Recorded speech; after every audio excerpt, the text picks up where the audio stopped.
How's everybody doing? Mr. Terusa here. I hope everyone's doing well. I just wanted to take a few moments. I know this is, I know it's only May of your junior year, but usually towards the end of this year, during one of these meetings, I like to just pop in, introduce myself. You'll be getting a lot of emails from me regarding your senior year, and then just to explain a couple of things briefly before Miss Devine comes on and goes over a lot of the college stuff that is just as, if not more important, obviously. So just quickly, um, in June, you'll be getting some emails from me regarding what's called your senior dues. Your senior dues, it's a little early to be able to predict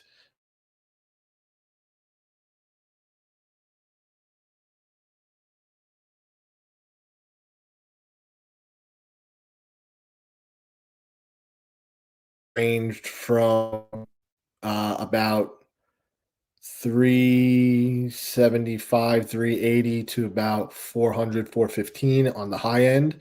But there were some factors in there that have been able to be a little more controlled. So, truthfully, so far things haven't really jumped up or down. So this year, the senior seems like it'll be about the same. And just to keep in mind, what the senior dues includes is your entire your cap and gown, graduation fees. It includes your yearbook, the senior barbecue, senior shirt, and things throughout the year. So again, there's no, there's nothing finalized just yet, but so far, I like to just share some of the pricing up front as soon as I have it, so that you can help plan and budget accordingly, so that you know how much everything is up front. But again, it doesn't seem to be. Hopefully, we'll be able to keep it the same, or even hopefully try to reduce it again a little bit, which has been the trend in the last few years with some of the things that we offer. The second thing, so the other two things that I really just like to go over quickly are things that are already set in stone, and we already have some dates. The first one is your senior pictures. I send that out as a save the date for the most part. Again, we believe in sharing information as early as we have it so that you can plan accordingly. Your senior pictures are already scheduled for the first week of September. So I apologize. I should know the exact date, but I will be following up with an email explaining all this. I believe it's September 2nd and 3rd. So those are two non-school days. They're the days that teachers report back. But sometime at the beginning of August, you'll be able to make an appointment to sign up for either September 2nd and or 3rd, or the two picture days later on in September that are school days. The senior pictures have to be by appointment only. So the company, which is Irvin Simon, you will be receiving emails directly from them as well. The emails that they have on file will be from Naviance. So please, obviously for college and other things, again, with Naviance, please make sure that the student and the parent or guardian emails are up to date on Naviance, because that's the email that we're allowed to share with the photography vendors, and they'll contact you directly. Not only with like the appointment set up, excuse me, but after the pictures are taken, that's the email that they'll send the digital proof link to. So you'll have the 4 dates in September that you have to take them once. Take your pictures once. At about 6 weeks later, you should have your proofs. And then in November, right after Election Day, I want to say it's like November 5th and 6th, will be your senior picture makeup days. Now,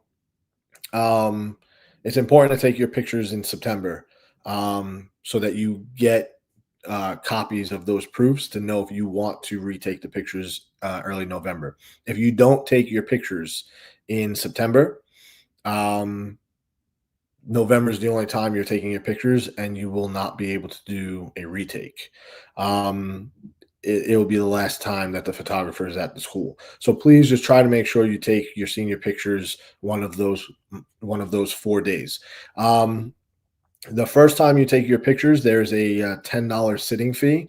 That sitting fee includes like the studio fee, which is also it includes like the basic touch-up package for your pictures. Please understand, purchasing pictures are completely optional. Um, as long as you take your picture, you will have it in the yearbook. So you don't have to buy your picture or any picture package if you don't want to. You'll still be able to have your picture in the yearbook as long as you have it taken by the photographer. So again, you'll have 6 chances to take your senior pictures. Please, again, just try to make sure you're on top of that. And like I said, once the reservation appointment goes out, I will send you the link as well to be able to make appointments. And then, like I said, I'll communicate everything. um, the only other thing right now that's out, that's the third thing that I like to just talk about quickly. And I know, I won't be taking obviously questions for it, but please email me if you have anything, is just a reminder that right now we are taking deposits for the 2026 trip to Disney, right? And Orlando, Florida, right? We get a lot of questions from students, from parents. Obviously we know it's pricey. We're not trying to, right? However, we do encourage you and want you guys to know and understand up front that it is really a once in a lifetime kind of trip. For students, some of the most frequently asked questions are, how much freedom do we have? And you walk around, you're in Disney World, right? There's an itinerary and things to follow. But we, as the chaperones there, we're there working for you guys. So there is some guidance and some, at least familiar face to reach out to and go over everything, right? There's a couple of check-ins each day to make sure you guys are okay and having fun and safe and answer any questions and things like that, right? It comes with food vouchers and things like that. So we distribute a lot of that stuff at the check-ins. But when we're not walking around with each other the whole day. We will say, like, on this day you go to this park, on this day you go to this park, and then so at least we know where you are, right? So you do have freedom within Disney in the park that we're in, and we usually do 2 parks a day. We also go to Universal Studios for a day, and we have done the after hours event at Hollywood Studios the last 2 years. Again, we plan on doing all of that. It's a pretty cool event that comes with, like, included with ice cream, soda, drinks, and things like that, right? So it's really cool, really fun. The price has again continued to come down, which is a good trend. We're always trying to renegotiate. So any updates there, I keep you in the loop. The main thing that I like to remind you of early, and I know students have come in and asked questions based on the last meeting that we had, which we appreciate, is the understanding that as time goes on, eventually I can't add any more seats, right? Because it's based on the flight. So if you're interested in putting down the deposit and things like that, the deposit is important to put down early. And then the payment schedules later on in the year. The next payment's not due till October and then December. And again, we like to share all that up front so that you're able to budget and plan. Some of the frequently asked questions quickly from the parents is like the security, at night we have security, the hotels, and it's Disney. Disney is a big entity. They protect themselves. They know that we're there as a youth group. Some of the questions like kids want to ask when we go down there, you can't do some of those things because we're not there on our own, right? You're there as part of a school trip. And again, that being said, students usually walk away having a really fun time. Parents appreciate usually the feedback with the, again, like there's the hotel security, there's the check-ins, the appointments, and we use the Remind app that parents and everyone can join to see all the communication going back and forth.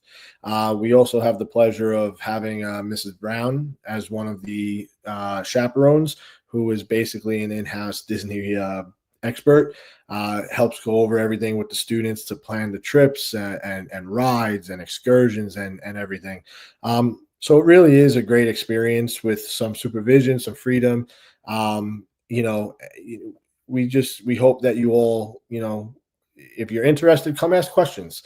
And like I said, the students usually that have gone have had a really great time, and it's a really great experience that you really won't be able to experience outside of high school again. So please don't be afraid to email me, reach out. And then, like I said, we try to share everything early so that you can make your plans, and we're here to help any way we can. I hope you're looking forward to it. I know it's still early, but hopefully your senior year is something that you guys are really trying to enjoy. Thank Tom, you, guys. I apologize. You froze a bit in the beginning. Your first, whatever you said in the very, very beginning. If you could just repeat that for us, if you remember how you started it. For the Disney part, or no, the dues part in the very beginning. Everything else was good though? Yes, perfect. Okay. Thank you. Okay. Sorry. So to go back, all I was mentioning with the senior dues, which I'm not fully sure that got cut off, but just to sum it up, the senior dues, it's a little early to be able to gauge exactly the pricing, but it hasn't really gone up or down drastically either way the last couple of years. So this year, I believe it's at 390 or 380 per student. It should be the same or be able to come down from pricing so far. Again, it won't be a drastic jump down, where it won't drop, 30, 40, $50. But it looks to be staying the same or at least dropping down. But by the end of June, I'll have the full senior letter, which will include a lot of senior information, and the exact pricing of your, the class of 2026 senior dues. And we just try and share that early so that you guys are able to, like I said, budget, reach out and be ahead of it so that you have plenty of time, so that we're not springing it on you guys at the last second. So I'll follow all that up with an email. So if there was anything else I missed, of course, like I said, I'll have it in there. And please don't be afraid to reach out and shoot me any emails. Other than that, like I said, thank you, and I hope you're looking forward to your senior year, the summer, and then your senior year. Thank you. Thanks, Tom. Good night. Good night.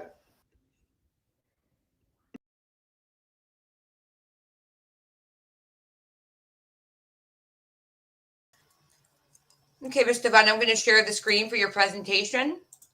Okay, thank you. Am I up? Not yet. Just give me a second. Mm-hmm.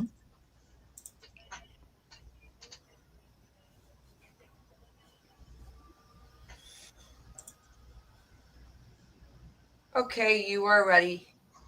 Okay. I just want to make it bigger. Okay, good evening. Welcome to the first of two meetings that for the Rising Seniors, which is what you now qualify as. And I'm going to be talking about the things that I hope that you will pay attention to over the summer so that you come into school fully prepared to, keep moving with your applications, especially if you're intending to apply early. And we'll get into all that. So first, I want to spend a little time on deadlines for the college office. Communication with the college office is going to be really important, as you enter your senior year. And so very strict deadlines that we have, and I'm giving them to you now so you can put them in your calendar. And if I can go to the next slide, I will talk about the deadlines that we have. Can I have the next slide, please? Or can I do it?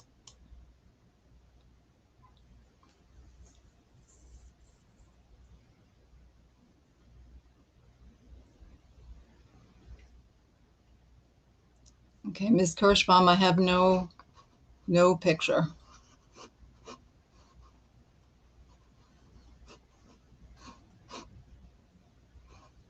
Okay, thank you. So there are several ways that you can apply early. And I know much of this is going to be repetitious, but inevitably someone is going to confuse the definition, so I'm going to spend some time on it. You have early decision, which is a binding agreement that you sign a contract with the college. Say the student signs the contract, the parent signs the contract, I sign the contract. My signature indicates that everyone is understanding that this is a binding agreement with the college, that if you're accepted, you will attend. So it's a very serious way to apply to college, and worthy of discussion with, amongst the family, to make sure that this is a good choice for you. Early action is non-binding, has the same kind of early deadline, but it's non-binding, so it doesn't have quite the the restrictions of the early decision. And then we have restrictive early action, which applies mostly to the IVs. And although it's non-binding, it's highly restrictive. So one of the restrictions is no early decision and no early actions to any schools that are private. So, and I'll get into that again in September a little more in detail. So in regards to the deadlines, these are for the college office. So if you are applying early decision, early action, or restrictive early action, and the due date is November 1st, the due date for the college office to be aligns with your decision is October 3rd. So you need to let us know the colleges you're applying to and the timeline that you are applying. It does not mean that you have to have your application complete.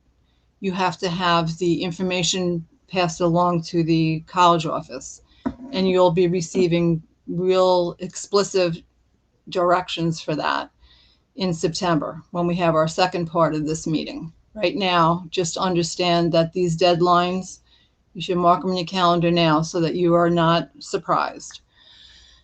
Many people apply regular decision, believe it or not.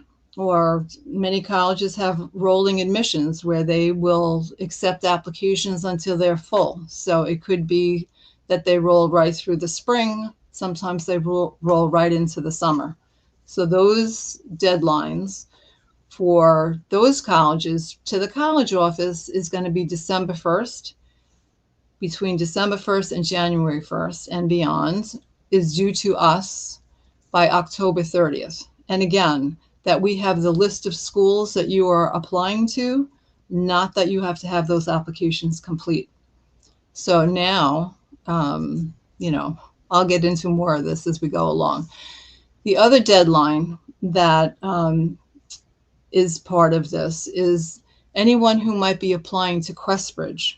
Now, Questbridge is, I've spoken to many students about this that have voiced interest in applying through this special program. It's for low-income first-generation students, very specific requirements in order to apply, and it's very specific colleges that participate in this program. So the Questbridge application opens up for students to begin working on August 1st. So I would like to know, and anyone I have spoken to this past 5 months, I have said, you need to let me know at the latest by August 1st if you intend to apply through Questbridge. The reason being is it's a very lengthy application, not only for you, but for me and for the teachers who are going to support your application. So that's the deadline. It's something that if you don't begin it in August, you're going to have a hard time getting it done in time because it's due September 26th. So it's a very quick turnaround if you wait until September. And as I said, a very lengthy application process. So that's the deadline for Questbridge, August 1st. Students have informally told me that they are absolutely doing it. it needs to be confirmed with me by August 1st via email. So these dates that I'm talking about are for submitting the electronic office application checklist that you will be getting in September, and not when you have to actually submit your applications. So it's always a good plan to get your applications in early. There's no reason that if you are applying for November 1st that you wait until October 31st to submit your application. When it's ready, you can submit it. But we need to know where you're submitting. Okay. Any changes to the applications with the January 1st deadlines and beyond, such as those who may be applying to Sophie Davis, which has a very early deadline. I think it's December 30th usually. We're not in school. So if you want your documents to go with your application, you need to let us know before. So we are suggesting very strongly that December 1st, you should let us know your intentions and make sure that you submit your application prior to leaving for winter break so that all the documents go together. Next slide, please.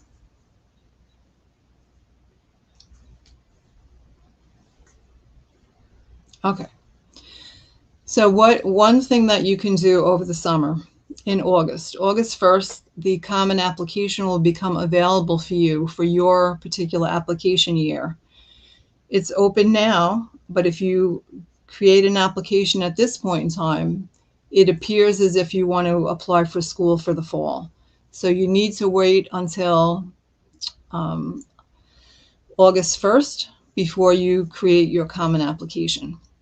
So it's very simple. You go on to, the commonapp.org, you create a, passwords and all that in order to get it going. And you start filling in the questions that they ask. And as I've told all of you, it's very tedious because they ask you to transpose your entire transcripts onto this application. So it's very tedious. So you're going back from freshman year all the way through what you have done so far. It will be, those first 3 years that you have to put in there. So it takes some time. You have to pay attention. It needs to be correct. A lot of things that you have to pay attention to. And then you're going to start answering the questions in regards to the information they need from you and that you want them to have. So understand that common application is a way to gather all your information in one place, and then you will share it with multiple colleges, up to 20. Please don't do 20, but you can fit up to 20 colleges on your common application. You will have to pay a fee, an application fee for each college that you apply to. So the fees differ school to school. So you are responsible to pay attention to the fee that you have to pay for a particular school. And all that information is easily accessible for you. Okay, so the colleges, for the most part, with a few exceptions, will require some kind of supplemental information from you, either a personal statement, or they may have, a why us little essay they want you to do. Some schools have multiple. They can have 3, 4, or 5 different writings that they want from you. So your application for that college is not going to be complete unless you have also completed all the supplements. So pay very close attention to what they're asking for and make sure that you do that. It's never a good plan to copy and paste from one college to another, even though that the prompts may be similar. There's lots of errors that can occur with that, and it's just a very bad practice. So just be real mindful that the school that you're writing to, you're speaking to them, and that you're not, trying to manipulate something you wrote for another school to fit them. it comes through, and it's not a good look for your application. So once you have all that done, you're going, you've filled out the Common App and you've added your colleges. Now you're going to sign the FERPA and indicate that you waive your rights to review letters of recommendation. If you do not sign the FERPA and waive your rights to see the letters of recommendation, there is no way for us to upload those recommendations for you. It's part of the process. So make sure that you just do that. As you complete it, you'll see it pop up on your screen, and you're just going to sign it and waive your rights. Next slide, please. Okay. So some of you might be applying to schools that do not use the Common Application. MIT is an example of that. So is the University of California system, University of Maryland, Georgetown. There's a number of schools that have their own application. And if you want to apply to those schools, you have to apply directly through their application. And again, same kind of thing. You need to make sure that if you're applying in this way, that the counselor, or usually it's me that's writing the counselor letter and the counselor documents and all of that. But if it's not me and it's your guidance counselor, we need to be informed that you are applying to MIT. So keep an eye out for the link that will come from MIT, for example, straight to whoever the recommender is going to be. And that's for the counselor, and that's for the teacher letters. So it's good practice, if you're intending to apply to any of these schools, that you let the players who are going to be supporting your application know. Keep an eye out for these links so that they don't get lost in the emails that we get. And everything will be done, in a timely fashion. And you need to complete your ends of the application, and we complete our ends of the application. You don't have to wait for us to do our portion. You take care of your own portion. And then we have, are well aware of what the guidelines are for submitting our end of things. So don't worry about that. Make sure that you pay the fee online, or if you need a fee waiver and you're eligible, you can request one through the college. Well, if you're doing it directly, you're going to have to request it through the institution, a fee waiver, if you're eligible. In regards to the Common App, if you're eligible, then you would request those fee waivers through the college office.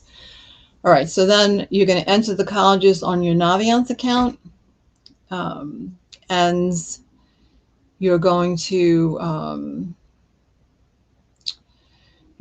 match that with what is at with the Common App. You're going to merge those two different accounts so that we have everything in one place, and we can access what you have done on Common App with what we have to add on the Naviance end of things. Okay, next slide, please.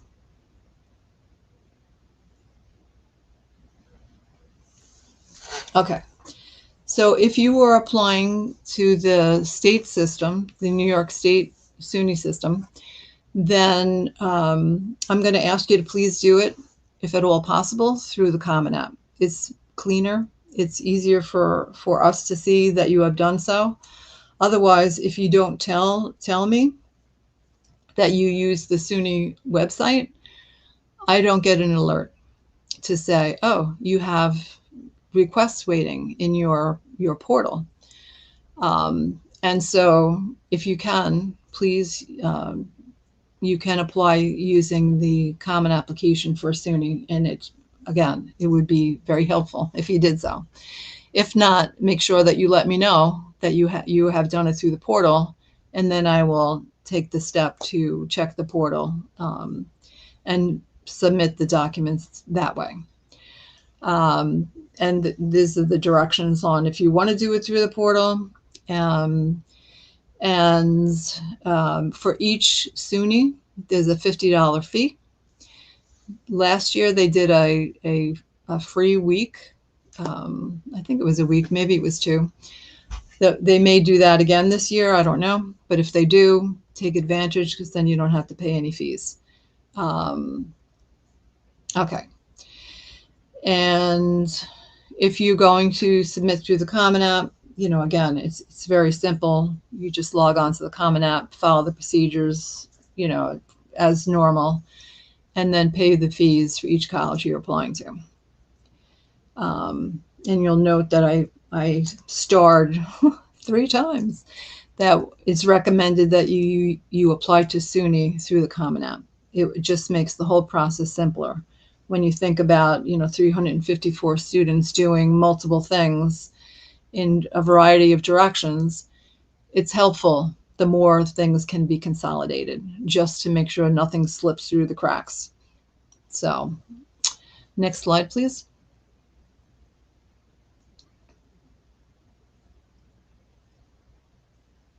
Okay, now the CUNY system's a bit different. If you have taken any College Now classes, you already have a CUNY First account. And if not, you're going to follow the traditional way of doing it. The freshman application fee is $65. It covers up to 6 colleges, and you can pay by credit card, e-check, all kinds of things, and the CUNY fee waiver, which has a particular process too. So that is something that you would need to let me know, because I have to now. They have changed the process of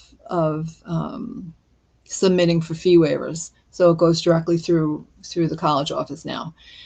So we'll work that out for anyone who might need it. If you provide your OSIS number when you fill out your application, that allows CUNY the opportunity to retrieve your transcripts themselves without us having to do it. We're all part of a city system, so they can do that, but only if they have your OSIS number.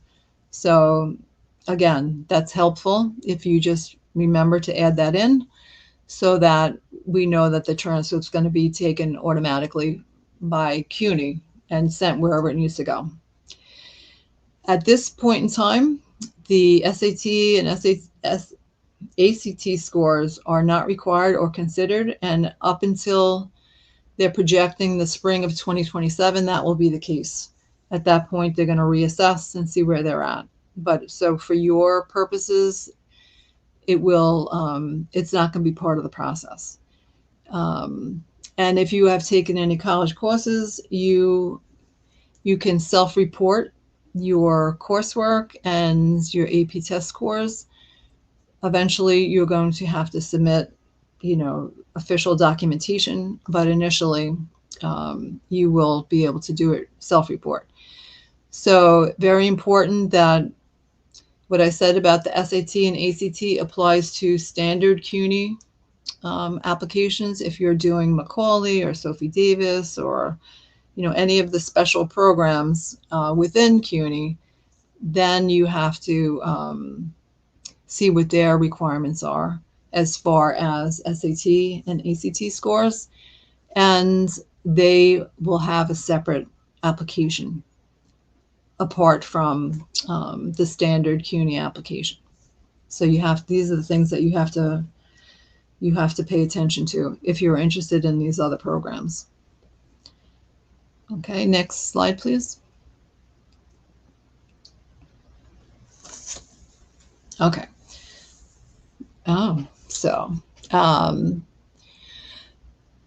So far, it seems as if the Ivy Leagues and some of the more elite colleges are back to requiring SATs. So again, this is why it's so important that you have your list established before you come back into school, the college lists, where you're interested in, and inside out for every school that's on that list what they want, because there is no uniformity. And it's your responsibility to know what school wants what. If they want test scores, you have to make sure that you give it to them. Initially, again, they will let you self-report, and you can send your best scores. But if once you are accepted, you're going to have to send them official score reports, and that has to do with all official scores, whether it's an SAT, ACT, or the AP exams, AP test scores. So again, initially you self-report, and then once accepted, they will be asking you for the official scores. Okay, so please, as you're doing your research on the schools, keep track of what the requirements are for each particular school, so that you make sure that you give them everything that they're asking for. Otherwise, it's another reason to dismiss your application. Next slide, please. Okay, so fee waivers. For students who are income eligible, if you have taken an SAT using a fee waiver in the past, you can, through the College Board, you can use a fee waiver for up to 4 colleges, and you'll be able to access those fee waivers from the College Board website, and you would apply directly for free. If you were eligible and received fee waivers in the fall, you may receive fee waivers senior year from the College Board for college applications. Check your College Board account for specific codes. If you were asked whether your financial circumstances qualify you for a fee waiver once you're on the Common App, you can use those things that I just indicated to say, yes, you are. And if you have not received those fee waivers in the past, you will, all eligibility is determined via the school lunch form. So that is something that gets filled out every year, regardless of whether you're applying to college or not. That's how we can determine, who is income eligible for things such as fee waivers. So please make sure that when you come into school, as soon as Ms. Malafont sends out that, please fill out the fee waiver, the lunch form, that you do it immediately, because that's going to be very important if you believe that you're income eligible and have not received fee waivers previously, or you need additional fee waivers. So that's really important. I'm fairly certain that link remains the same. So it's up there just so you know what to look for. And again, it comes out every year, and it's important to the school and to you to fill that out as soon as it comes out. All right, so next slide, please. Okay, so this is your to-do list for the summer.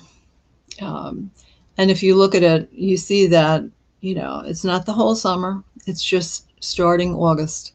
So after August 1st, create your Common App account.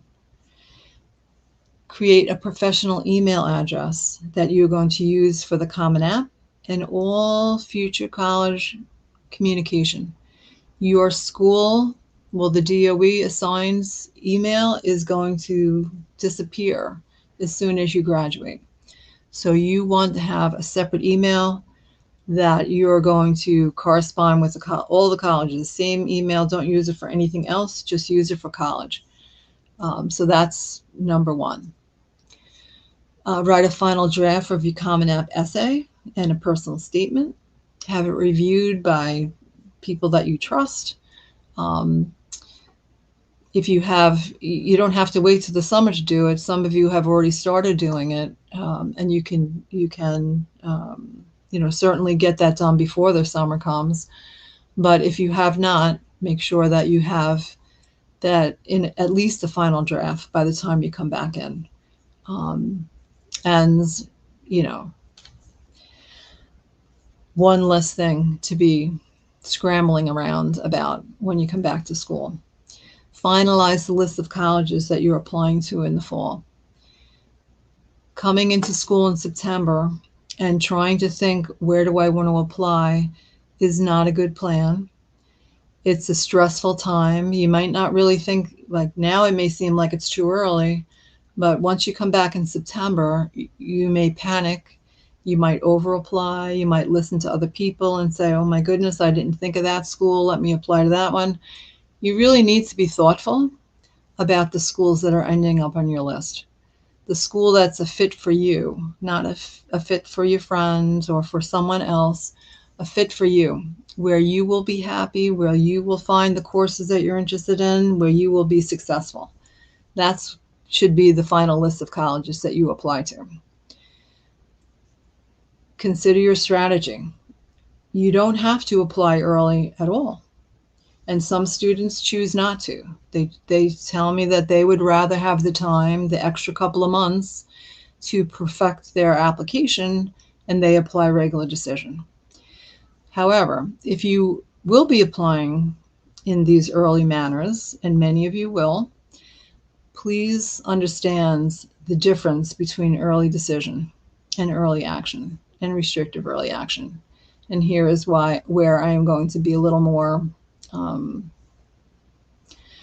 going to fill in some of the gaps a little bit more. Early decision is a binding contract that you, the student, are making with the school, one school. So whatever school it is that you feel that strongly about, that no matter what, you will go there. Whether you're paying, you're not paying, whatever it is, there's nothing that's going to stop you from going to that school. Those are the students that should be using early decision. If you have anywhere in your mind that, well, if they don't give me enough money, I'm not going to go, then early decision is not for you. Early decision is for a student who is committed, absolutely committed from the time that the ink hits that paper. This is the school that I want to go to, no matter. It doesn't mean that you're not going to get an offer of financial support from the college. It just means that you're making that decision before you know that answer. All the colleges have on their websites a calculator, a net cost calculator. You can put in, if you go on there and you put in your family's information from the tax returns, they will give you an estimate of what you can expect from them. I strongly suggest that before you decide to apply early decision, that you take that extra step and explore whether or not this is reasonable for your personal circumstances to make that kind of a commitment. And parents, you are signing that same agreement. You're saying that you understand this agreement and that you support your child's endeavor to apply to this institution early decision. And my signature as the professional in the school says both the parent and the student understands this is a binding agreement that their child will attend the school if accepted. So it's very serious. And I'm saying it so seriously because it happens that people think they can get out of these things.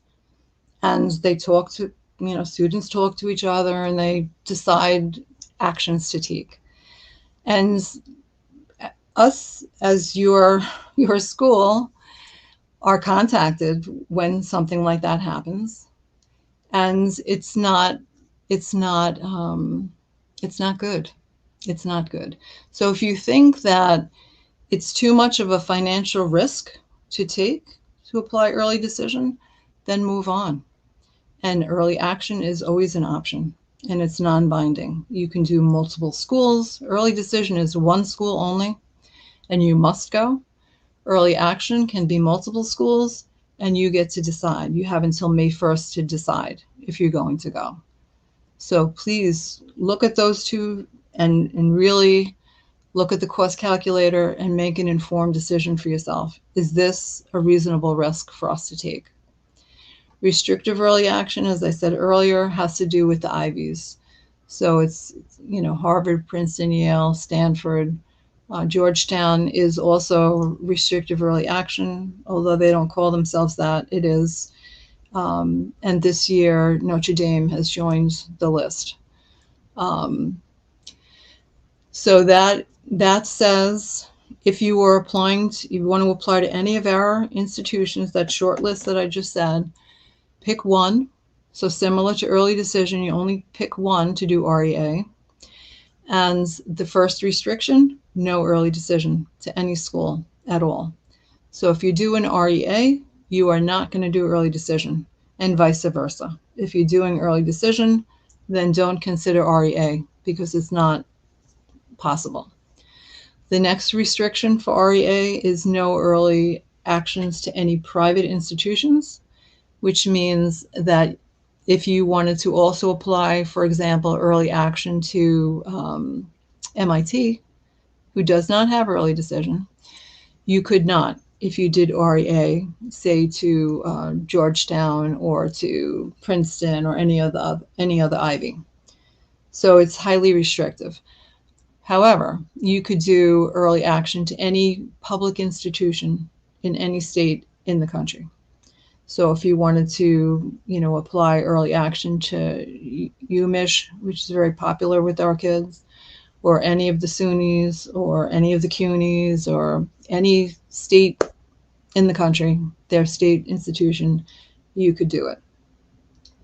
So please be very mindful of the parameters for these particular modes of applying, and choose wisely. Please confirm before you leave the school that you have 2 teachers who are going to who have committed to write recommendation letters on your behalf. This is a suggestion. Many students have done this in the past and they say that's helpful to them, is to create either a chart or a spreadsheet of some kind with deadlines, requirements, type of applications, number of recommendation letters. Some schools don't want any recommendation letters. California, the state system wants no letters. In Florida, similar, the state system, no letters. Other schools will take, up to 3 letters or more. Sophie Davis is asking for 5. So every school has their particular amount of letters that they want or they will accept. Be mindful of the fees that you have to pay for each college that you're applying to. So there's a lot. So I think that the spreadsheet idea or some kind of chart of some kind where you can keep track easily, you can just look and say, okay, that's what they want, that's what they need. Let me focus on that. So enter your college choices on Naviance and colleges I'm thinking about. Be involved in some kind of activity over the summer. And again, I've just very, very recently finished up my junior interviews. And so we've been talking about this since January, that it's important to have some plan for the summer. And I'm still posting things that are, available if you have not committed yourself somewhere yet. An internship, a summer program. Every college has all kinds of programs. Some are in person, some are remote, some are both. If you're going to be working or volunteering, whatever it is, some kind of activity that you do over the summer, that's in some way preparing you for applying to college. I'm being in the mindset of being prepared to go off to college. So these summer activities are a good opportunity. Also to explore things, you may think that this is, you have a direction in mind that you want to study when you get to college. And sometimes, you have an internship or you go through some summer program and you either learn, no, that's not what I want to do, or you're confirmed, yes, absolutely, I love this, or you find something else that intrigues you even more. So there's so much to gain from doing things productively over the summer. So keep that in mind. And then, of course, carve out some time for fun, to rest, to get yourself, ready to hit the ground running when you come back in the fall. It's really busy. It's really, really busy. I hope that you take some of these suggestions for the summer. I think there's one last, I don't know if there's another slide. So just in case you need any of the school information, surprisingly, some students will ask me for the address, which I think is kind of funny, but I get it. You just come and you don't really pay attention to that stuff. But these are the things that you're going to need to put into your application, your Common App as you go along. So I hope this is helpful, and that you have a healthy, safe, and somewhat fun summer. Thank you so much for coming tonight.